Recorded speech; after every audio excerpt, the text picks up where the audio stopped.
Numerous celebrities have died in their 30s, but which superstar's untimely death was linked to a rumored affair with the president? Keep watching to find out. At the time of his death in 2019, rapper Nipsey Hussle had been successful in multiple non-artistic ventures, opening a record label and a clothing store, while focusing mostly on his community work. Snoop Dogg said it was all part of his work ethic. He had vision to know and understand that I don't want to be handed out nothing. I'm gonna come get mine. At his funeral, Nipsey Hussle's brother, Samuel, talked about how the rapper hadn't followed the stereotypical route of a star. A lot of people thought coming up when he first got signed, he was going to get some money and leave. They had no clue what he was really going to do. I want everybody to know, man, Nip put his heart and soul on Crenshaw and Slauson. Former President Barack Obama even sent a statement to be read at the artist's funeral. It emphasized that Nipsey was, quote, a legacy worth celebrating.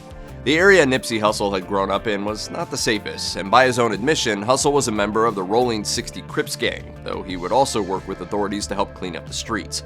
Unfortunately, on March 31, 2019, Hussle had a run-in with fellow Rolling 60 member Eric Holder. Shortly thereafter, Holder shot Hussle, who was pronounced dead at the hospital. He was 33. According to The Guardian, Misty Upham was not short of drive. She was only 12 years old when she told a class of fellow performers, quote, "My name is Misty Upham, and someday you will know that name as the best living Native American actress." Upham did go on to have an impressive career, one that was still on the rise when she died.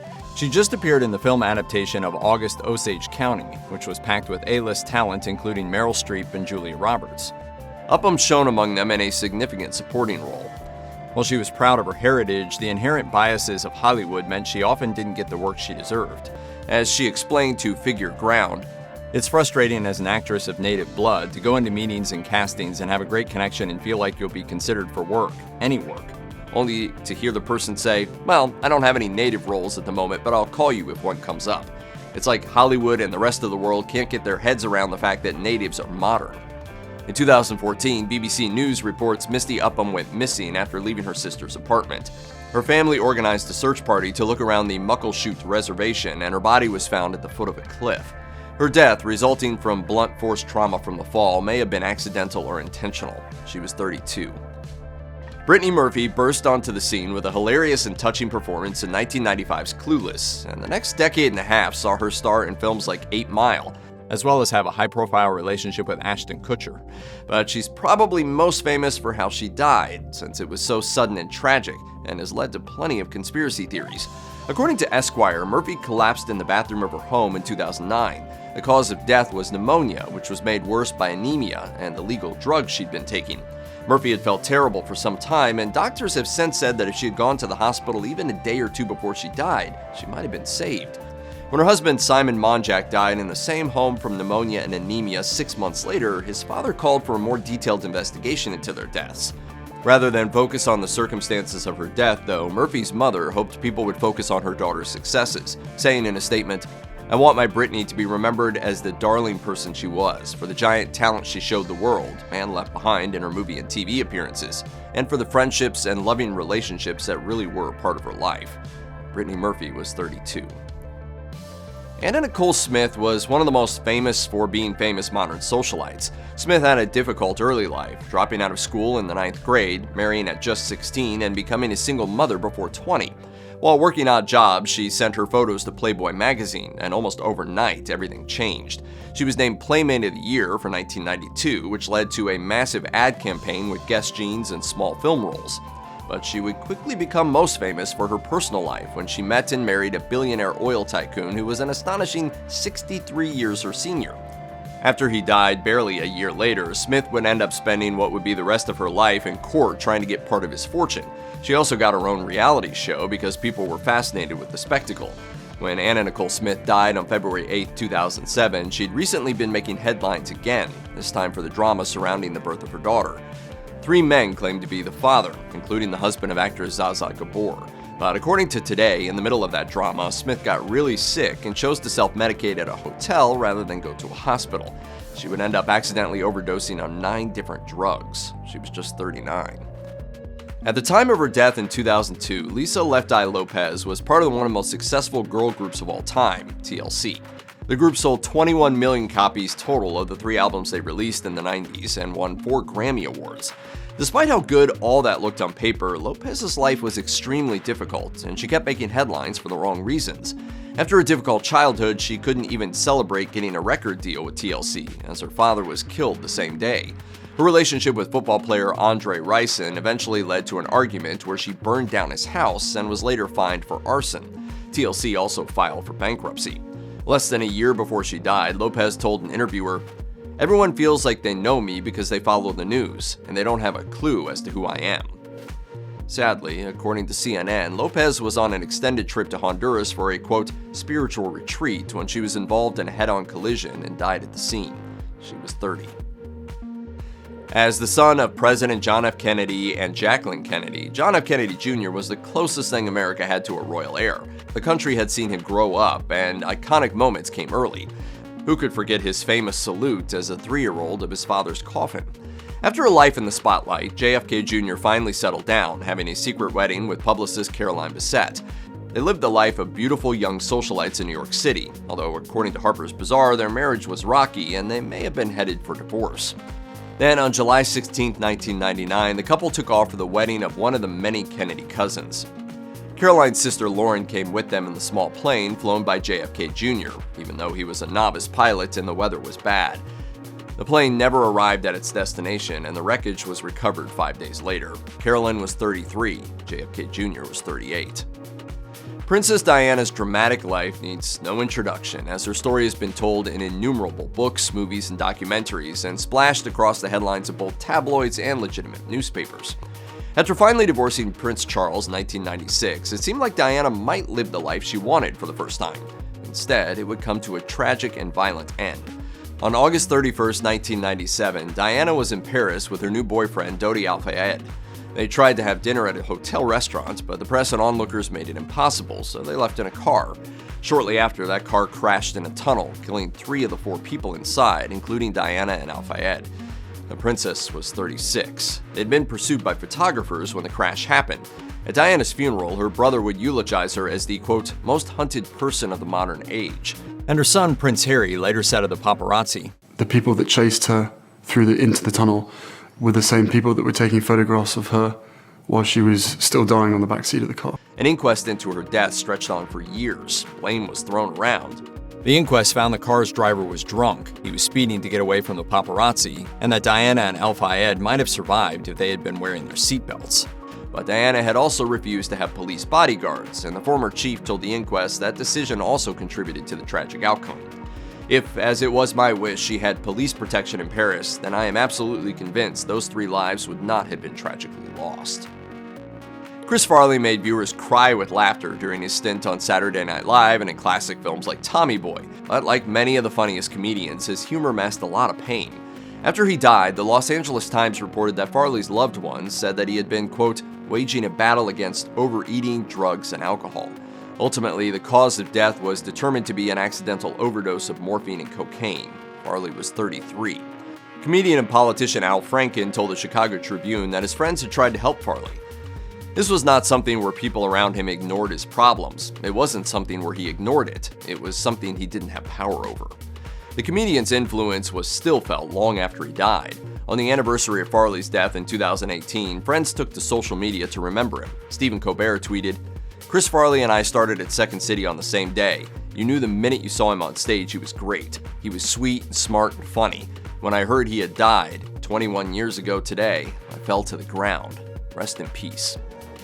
On August 26, 1990, Stevie Ray Vaughn played a concert in Wisconsin with other musicians, including Eric Clapton. According to Guitar World, Vaughn had mentioned that day a weird dream he had where he died and was watching his own funeral.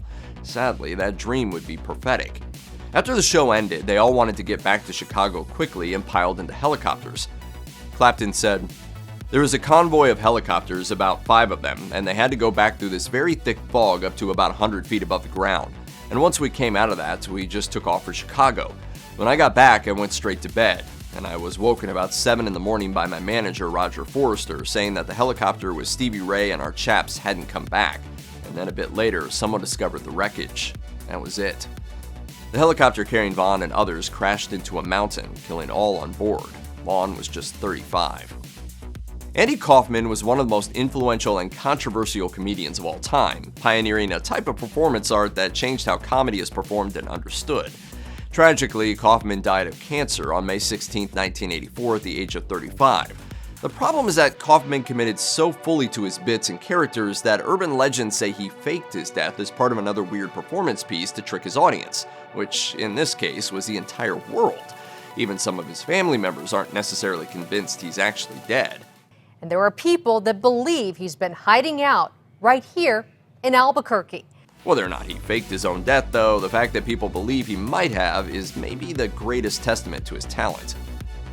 Bob Marley introduced a global audience to reggae, and he also became a countercultural icon with his messages about alternative lifestyle choices. Herb is that thing that give you a little time for yourself so you can live, if you use it. In his next to last concert at the iconic Madison Square Garden in 1980, Marley was opening for the Commodores, but according to the New York Times, it sounds like he really was the main event.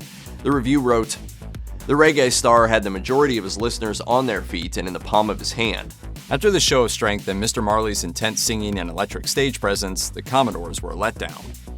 The fact that he was able to play at all, let alone at the top of his game, was made even more astonishing considering what happened next. Only a few days after that performance, Marley collapsed and was taken to the hospital, where he learned that a small cancerous growth on his toe that he'd been diagnosed with in 1997 had metastasized.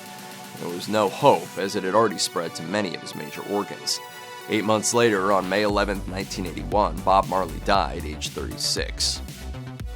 Of all the actors one would think could live forever, Bruce Lee would be on top of that list. His extreme devotion to fitness is legendary, with biography recording that he didn't drink or smoke and ate a specific regimen, including raw meat, so that his body was perfectly toned. His films reflected this, with Lee showing off his moves and strength in classic action scenes, and he honed his mind as well. Running water never grows stale, so you gotta just keep on flowing. And then, suddenly, he was dead. Lee was in Hong Kong on June 20th, 1973, when he took a pill and lay down and never woke up. He'd been suffering from headaches and seizures for a few weeks and had been diagnosed at a hospital with cerebral edema. After his death, all sorts of crazy rumors sprung up, but Bruce Lee's official site debunks those conspiracy theories with a description of the true cause of death. He was offered a prescription painkiller called Equagesic. After taking the pill, he went to lie down and lapsed into a coma. He was unable to be revived. The determination was that Bruce had a hypersensitive reaction to an ingredient in the pain medication that caused a swelling of the fluid on the brain, resulting in a coma and death. Lee was only 32 years old. When you're a famous professional athlete, it can be easy to forget the little people, but that's something legendary baseball star Roberto Clemente never did. Clemente was famous not just for playing on the Pittsburgh Pirates, but equally for his charity work, especially in Latin America and the Caribbean. In 1972, there was a large earthquake in Nicaragua, and Clemente was sending supplies for the survivors. However, there had been issues, as Clemente got word that profiteers had been stealing those charitable donations. So to make sure the supplies got into the hands of the needy, Clemente decided to fly to Nicaragua and handle it himself. Tragically, the plane exploded after takeoff, killing all on board. Clemente was 38. He was soon inducted into the Hall of Fame, and in his memory, Major League Baseball gives the annual Roberto Clemente Award to the player who, quote, best exemplifies the game of baseball, sportsmanship, community involvement, and the individual's contribution to his team. Marilyn Monroe was one of the biggest movie stars in the world, practically reinventing the very concept of a sex symbol with her iconic looks and underrated acting skills. So her death at just 36 in 1962 sent shockwaves around the world. The iconic actress who would inspire songs, films, and endless imitators was found in her bed holding the phone as if she was trying to call for help before she died. She was surrounded by empty pill bottles.